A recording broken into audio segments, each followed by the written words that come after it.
नमस्कार। आकाशवाणी जयपुर अजमेर से प्रस्तुत है प्रादेशिक समाचार।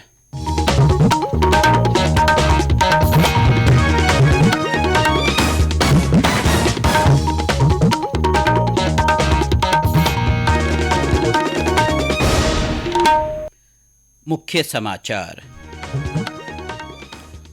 राष्ट्रपति द्रौपदी मुर्मू नई दिल्ली में डिजिटल इंडिया पुरस्कार 2022 प्रदान करेंगी। वित्त मंत्री निर्मला सीतारमण कल कोटा दौरे पर क्रेडिट आउटरीच प्रोग्राम के तहत ऋण वितरण कार्यक्रम में भाग लेंगी। राजस्थान उच्च न्यायालय ने महिला स्वास्थ्य कार्यकर्ता भर्ती 2022 में कोविड सहायक के तौर पर काम कर चुके अभ्यर्थियों को बोनस अंक देने के आदेश दिए। और राज्य में कई स्थानों पर कोहरा, आज से तेज सर्दी से राहत मिलने की संभावना।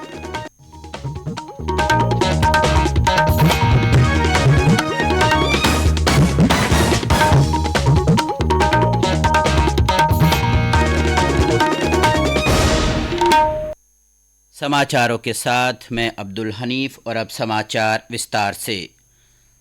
राष्ट्रपति द्रौपदी मुर्मू आज नई दिल्ली में डिजिटल इंडिया पुरस्कार 2022 प्रदान करेंगी। इलेक्ट्रॉनिकी और सूचना प्रसारण मंत्रालय ने कहा कि केंद्र सरकार ने भारत को डिजिटल रूप से सशक्त समाज और ज्ञान अर्थव्यवस्था में बदलने की डिजिटल इंडिया कार्यक्रम की रूपरेखा तैयार की है।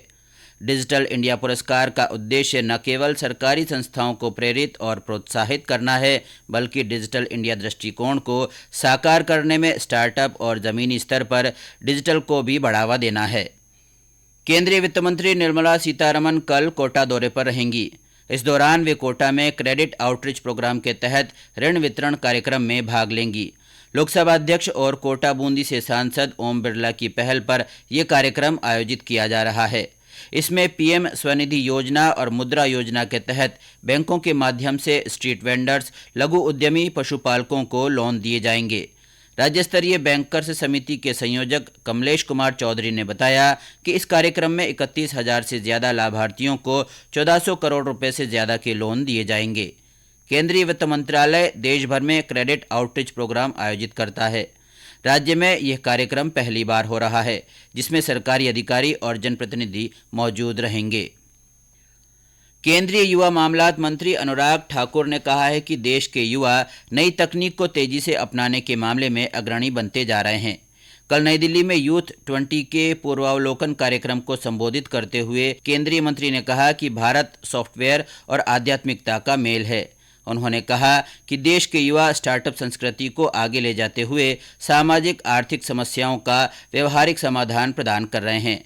इस अवसर पर श्री ठाकुर ने यूथ 20 शिखर सम्मेलन की थीम, लोगो और वेबसाइट जारी की। देश भर में 10 से 16 जनवरी तक स्टार्टअप इंडिया नवाचार सप्ताह मनाया जाएगा। इसका उद्देश्य देश में उद्यमिता और नवाचार की भावना को बढ़ावा देना है। केंद्रीय वाणिज्य और उद्योग मंत्रालय ने कहा कि स्टार्टअप इंडिया नवाचार सप्ताह के दौरान उद्यमियों, अधिकारियों, इनक्यूबेटर्स, कॉरपोरेट्स और निवेशकों के लिए जानकारियां साझा करने के सत्र आयोजित किए जाएंगे। मंत्रालय के अनुसार आज़ादी का अमृत महोत्सव समारोह के हिस्से के रूप में देश भर में 75 से अधिक स्थानों पर स्टार्टअप से संबंधित विभिन्न कार्यक्रम आयोजित किए जा रहे हैं।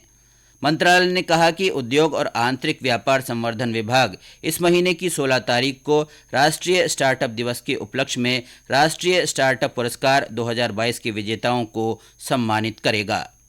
मुख्यमंत्री अशोक गहलोत ने कल जोधपुर के मथानिया में हुई सड़क दुर्घटना में मृतकों के परिजन से मुलाकात की। श्री गहलोत ने जोधपुर के मथुरादास माथुर अस्पताल में भर्ती घायलों से उनके हालचाल जाने। मुख्यमंत्री ने दुर्घटना में 4 लोगों की मृत्यु पर दुख व्यक्त किया है।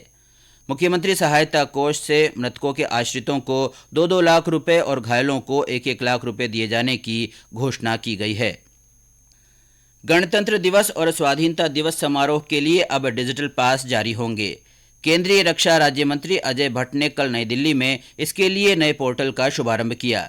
इसके जरिए ई निमंत्रण पत्रों और टिकटों की ऑनलाइन बिक्री की जाएगी। ये समाचार आकाशवाणी जयपुर अजमेर से प्रसारित किए जा रहे हैं। राजस्थान उच्च न्यायालय ने महिला स्वास्थ्य कार्यकर्ता भर्ती 2022 के 1155 पदों के मामले में कोविड सहायक के तौर पर काम कर चुके अभ्यर्थियों को अनुभव प्रमाण पत्र जारी करने के आदेश दिए हैं। इसके साथ ही अदालत ने इन्हें बोनस अंक का लाभ देने को कहा है। उच्च न्यायालय ने कहा कि कोविड के दौरान इन्होंने विषम परिस्थितियों में काम किया है, ऐसे में इन्हें भर्ती प्रक्रिया में प्राथमिकता भी मिलनी चाहिए। न्यायमूर्ति सुदेश बंसल ने एक याचिका पर सुनवाई करते हुए ये आदेश जारी किए।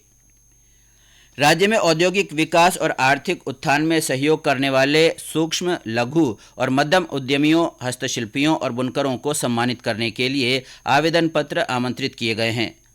राजस्थान उद्योग रत्न पुरस्कार 2021-22 के लिए 15 जनवरी तक पात्र लोग आवेदन कर सकते हैं। जिला उद्योग और वाणिज्य केंद्र जयपुर ग्रामीण के महाप्रबंधक पीएन शर्मा ने बताया कि इन पुरस्कारों के लिए विस्तृत जानकारी विभाग की वेबसाइट और जिला उद्योग तथा वाणिज्य केंद्र जयपुर से प्राप्त की जा सकती है। राजस्थान लोक सेवा आयोग ने माध्यमिक शिक्षा विभाग में व्याख्याता प्रतियोगी परीक्षा 2022 के 5 और विषयों की उत्तर कुंजियां जारी कर दी है।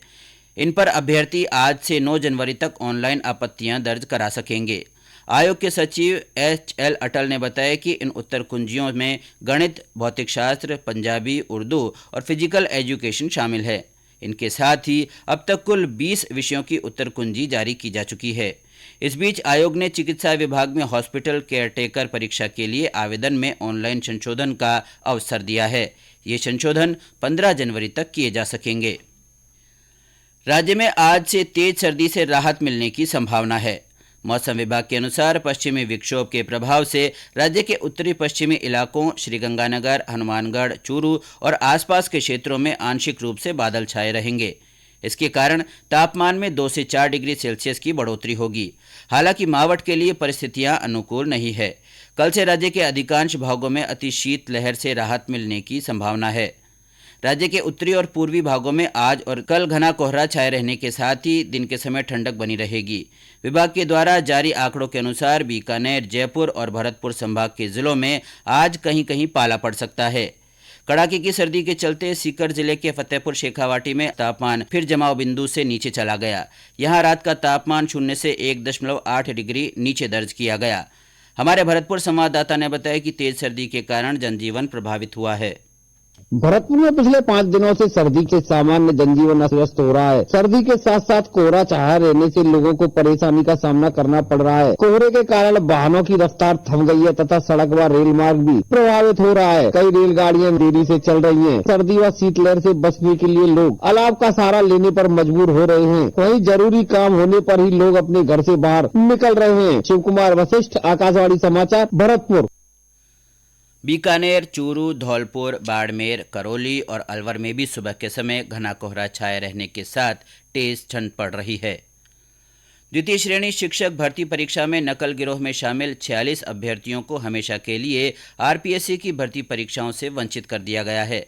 राजस्थान पुलिस की अनुशंसा पर इन परीक्षार्थियों को आजीवन भर्ती परीक्षाओं से बाहर किया गया है। पुलिस अधीक्षक विकास शर्मा ने बताया कि द्वितीय श्रेणी भर्ती परीक्षा में पेपर लीक के सरगनाओं के विरुद्ध भी संपत्तियां जब्त करने की कार्रवाई की जा रही है।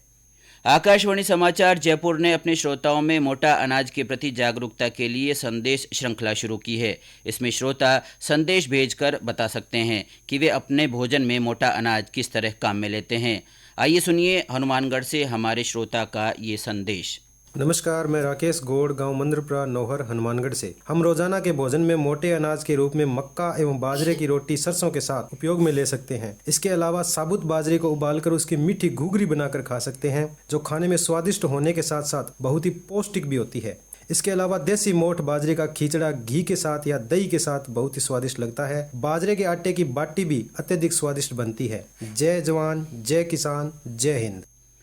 हमारे अन्य श्रोता भी मोटा अनाज पर अपने संदेश लिखकर या रिकॉर्ड कर व्हाट्सएप नंबर 9414052368 पर भेज सकते हैं। और अब अंत में मुख्य समाचार एक बार फिर। राष्ट्रपति द्रौपदी मुर्मू नई दिल्ली में डिजिटल इंडिया पुरस्कार 2022 प्रदान करेंगी।